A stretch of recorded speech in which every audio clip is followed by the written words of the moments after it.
pada hari ini kami dari pimpinan DPR dan Badan Legislasi Panja Omnibus Law telah berdialog dengan kawan-kawan dari Konfederasi Serikat Pekerja Indonesia dari macam-macam konfederasi yang memiliki jumlah anggota yang cukup signifikan, ada 75% dari seluruh serikat pekerja di Indonesia. Dan terkait dengan Omnibus Law, kawan-kawan dari Serikat Pekerja sudah memberikan banyak masukan dan kami sudah sepakat untuk membentuk tim kerja bersama untuk membahas klaster ketenagakerjaan untuk kita mencari titik temu untuk kemajuan bersama. Demikian. Untuk tim kecil sendiri itu kapan akan Kami akan efektif mulai bekerja tanggal 18 Agustus sampai dengan selesai.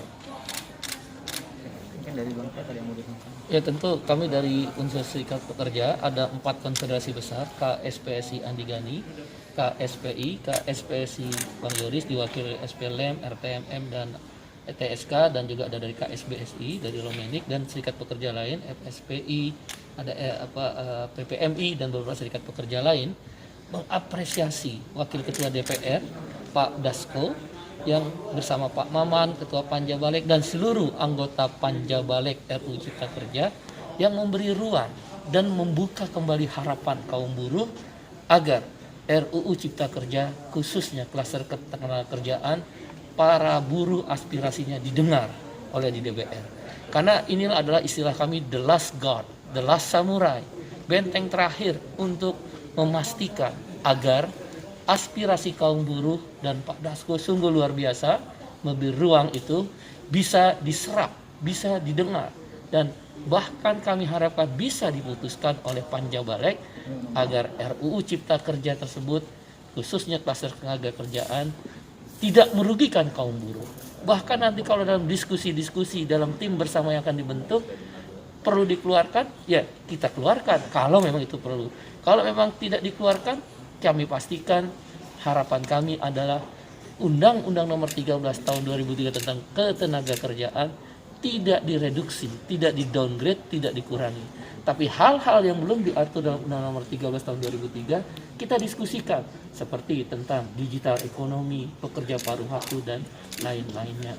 Isu-isu tentang kemudahan unskilled workers, buruh kasar TKA, upah minimum, pesangon, mudahnya PHK, dan isu-isu lainnya pun akan dibahas. Dan Pak Dasko memberi kesempatan untuk dibahas dalam tim bersama. Kami setuju tim bersama antara unsur serikat buruh, serikat pekerja bersama Panja Balek DPR yang diawasi oleh Pak Dasko sebagai Wakil Ketua DPR untuk dibentuk dan dibahas pasal demi pasal. Kami apresiasi kerja-kerja DPR. Terkait penurunan KSPI yang pernah meminta agar klaster ketenagakerjaan dihapus atau dikeluarkan dari RUU Cipta Kerja ini gimana, Bang? Proses ini akan kita lewati dulu dalam tim bersama yang dibentuk oleh atas pengawasan dan persetujuan Pak Dasko sebagai Wakil Ketua DPR. Kita akan bahas dulu sampai selesai. Hal-hal yang nanti terlihat akan terjadi dalam proses pembahasan akhir sampai akhir, kita akan lihat nanti di akhir. Seperti kan contoh tentang pers tadi diceritakan oleh Panja Balek, ternyata di akhir juga dikeluarkan. Dikeluarkan atau tidak dikeluarkan tidak menjadi sesuatu yang harus didiskusikan pada hari ini, tapi kita fokus untuk membahas pasal demi pasal dalam RUU Cipta Kerja Omnibus Law, khususnya klaster tenaga kerja. Terkait aksi-aksi apakah akan tetap dilanjutkan, Bang? Kami akan pertimbangkan aksi tetap akan dilakukan sepanjang itu menjadi dinamika di dalam proses demokrasi, dan DPR tidak melarang, silakan saja, tapi tentu komunikasi politik, kalau istilah Pak Dasko, komunikasi antar parlemen dengan masyarakat, dalam hal ini masyarakat buruh, itu lebih diutamakan, itu yang lebih dikedepankan dalam rangka mencari kata-kata kesepakatan. Kesempatan yang diberikan dengan membentuk tim bersama itu memberikan harapan.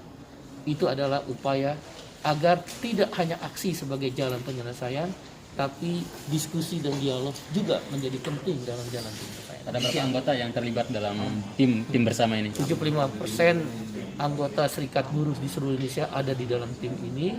Berapa jumlah timnya? Sekitar 16 orang disepakati. Demikian. Terima kasih.